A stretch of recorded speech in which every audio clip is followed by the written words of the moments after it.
ಭೀಮಾ ತೀರದಲ್ಲಿ ಮತ್ತೆ ನೆತ್ತರು ಹರಿದಿದೆ. ನಟೋರಿಯಸ್ ಹಂತಕ ಬಾಗಪ್ಪನ ಬರ್ಬರವಾಗಿ ಹತ್ಯೆ ಮಾಡಲಾಗಿದೆ. ಕೊಡಲಿಯಿಂದ ಬಾಗಪ್ಪನ ಮೇಲೆ ದುಷ್ಕರ್ಮಿಗಳು ಅಟ್ಯಾಕ್ ಮಾಡಿ ಬರ್ಬರವಾಗಿ ಕೊಚ್ಚಿ ಕೊಲೆಗೈದಿದ್ದಾರೆ. ವಿಜಯಪುರ ಜಿಲ್ಲೆಯ ಮದೀನಾ ನಗರದಲ್ಲಿ ಬಾಗಪ್ಪ ಬಾಡಿಗೆ ನಿವಾಸದಲ್ಲಿ ವಾಸ ಮಾಡಿಕೊಂಡಿದ್ದ 4-5 ಆಟೋಗಳಲ್ಲಿ ಬಂದಂತಹ ದುಷ್ಕರ್ಮಿಗಳು ಆತನನ್ನು ಅಟ್ಯಾಕ್ ಮಾಡಿ ಎಸ್ಕೇಪ್ ಆಗಿದ್ದಾರೆ. ವಿಜಯಪುರ ನಗರದ ರೇಡಿಯೋ ಕೇಂದ್ರ ಬಳಿ ಈ ಘಟನೆ ಸಂಭವಿಸಿದೆ. ಮನೆ ಮುಂದೆ ಓಡಾಡುವ ದುಷ್ಕರ್ಮಿಗಳಿಂದಲೇ ಈ ಹಲ್ಲೆ ಮಾಡಲಾಗಿದೆ. 8 ಜನ ದುಷ್ಕರ್ಮಿಗಳಿಂದ ಹತ್ಯೆ ಅನ್ನೋದು ತಿಳಿದು ಬರ್ತಾ ಇದೆ. ಬಾಗಪ್ಪನ ಮೇಲೆ ಗುಂಡು ಹಾರಿಸಿರಬಹುದು ಅಥವಾ ಕೊಡಲಿಯಿಂದ ಹತ್ಯೆ ಮಾಡಿರಬಹುದು. ಬಾಗಪ್ಪನ ಮೇಲೆ ಹತ್ಯೆ, ಜೀವ ಬೆದರಿಕೆ ಸೇರಿ 10 ಪ್ರಕರಣಗಳು ದಾಖಲಾಗಿದ್ವು. ವಿಜಯಪುರ ಎಸ್ಪಿ ಲಕ್ಷ್ಮಣ ನಿಂಬರಗಿ ಈ ವಿಚಾರವಾಗಿ ಹೇಳಿಕೆಯನ್ನ ಕೊಟ್ಟಿದ್ದಾರೆ. 8 ಜನ ದುಷ್ಕರ್ಮಿಗಳಿಂದ ಈ ಒಂದು ಕೃತ್ಯವನ್ನು ಎಸಗಲಾಗಿದೆ. ವಿಜಯಪುರ ಎಸ್ಪಿ ಲಕ್ಷ್ಮಣ ನಿಂಬರಗಿ ಹೇಳಿಕೆಯನ್ನ ಕೊಟ್ಟಿದ್ದಾರೆ.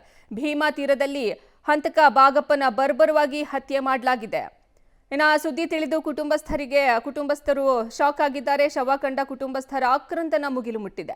ಇನ್ನು ಬಾಗಪ್ಪ ಮೇಲೆ 10 ಕೇಸ್ಗಳು ಇವೆ. ಈ ಪೈಕಿ 6 ಮರ್ಡರ್ ಕೇಸ್ ಇದೆ. 1993ರಿಂದ ಬಾಗಪ್ಪನ ವಿರುದ್ಧ ಕ್ರಿಮಿನಲ್ ಹಿಸ್ಟರಿ ಶುರುವಾಗುತ್ತೆ. 2016-17ರಲ್ಲಿ ಬಾಗಪ್ಪನ ಮೇಲೆ ಸೆಕ್ಯೂರಿಟಿ ಕೇಸನ್ನ ಹಾಕಲಾಗಿರುತ್ತೆ. ಸದ್ಯ ದುಷ್ಕರ್ಮಿಗಳ ಪತ್ತೆಗೆ ಪೊಲೀಸರು ಬಲೆ ಬೀಸಿದ್ದಾರೆ. ಭೀಮಾ ತೀರದಲ್ಲಿ ಮತ್ತೆ ನೆತ್ತರು ಹರಿದಿದೆ. ಬಾಗಪ್ಪ ಹರಿಜನ್ ಹತ್ಯೆ ಮಾಡಲಾಗಿದೆ. 8 ಜನ ದುಷ್ಕರ್ಮಿಗಳಿಂದ ಈ ಹತ್ಯೆ ನಡೆದಿದೆ. ಪೊಲೀಸರು ಸದ್ಯ ತನಿಖೆಯನ್ನ ನಡೆಸ್ತಾ ಇದ್ದಾರೆ. ಹಂತಕರಿಗಾಗಿ ಬಲೆಯನ್ನ ಬೀಸಿದ್ದಾರೆ. ಈ ವಿಚಾರವಾಗಿ ಎಸ್ಪಿ ಸಹ ಮಾತನಾಡಿದ್ದಾರೆ. ಇನ್ನು ಸುದ್ದಿ ತಿಳಿದು ಕುಟುಂಬಸ್ಥರು ಸಹ ಆತಂಕಕ್ಕೆ ಒಳಗಾಗಿದ್ದಾರೆ. ಕೊಡಲಿಯಿಂದ ಬಾಗಪ್ಪನ ಮೇಲೆ ದುಷ್ಕರ್ಮಿಗಳು ಅಟ್ಯಾಕ್ ಮಾಡಿ ಬರ್ಬರವಾಗಿ ಕೊಚ್ಚಿ ಕೊಲೆಗೈದಿದ್ದಾರೆ.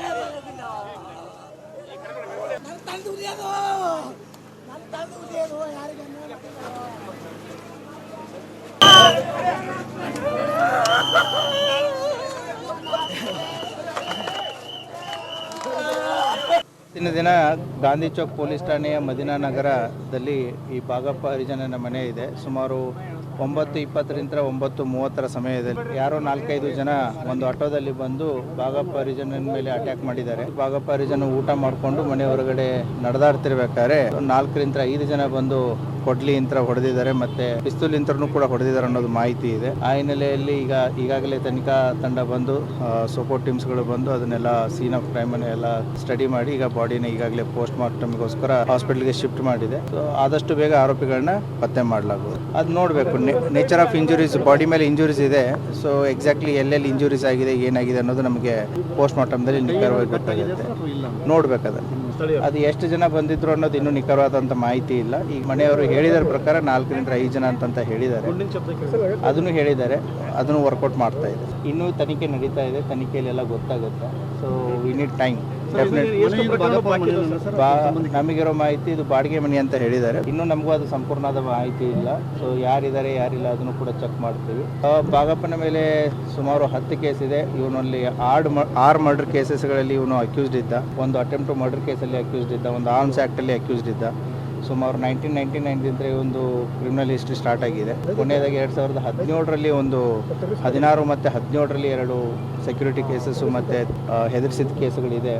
ಸೊ ಆ ಹಿನ್ನೆಲೆಯಲ್ಲಿ ಇವನು ಕೂಡ ಕ್ರಿಮಿನಲ್ ಹಿನ್ನೆಲೆ ಉಳಿದಂಥ ವ್ಯಕ್ತಿನೇ ಆಗಿದ್ದಾನೆ.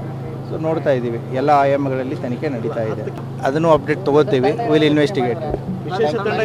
ಎಂಟೈರ್ ಜಿಲ್ಲಾ ಟೀಮೇ ತಂಡವಾಗಿ ವರ್ಕ್ ಮಾಡ್ತಾ ಇದೆ. Will arrest the accused as early as possible.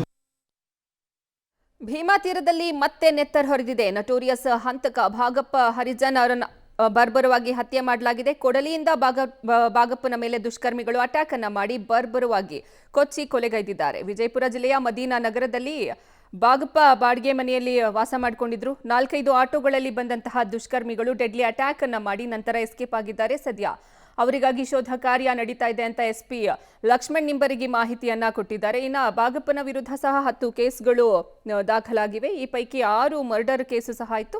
1993ರಿಂದ Bagappa criminal ಆಗಿ, ಅಂದ್ರೆ ಆತನ ಹಿಸ್ಟ್ರಿ 1933ರಿಂದಲೂ ಶುರುವಾಗುತ್ತೆ.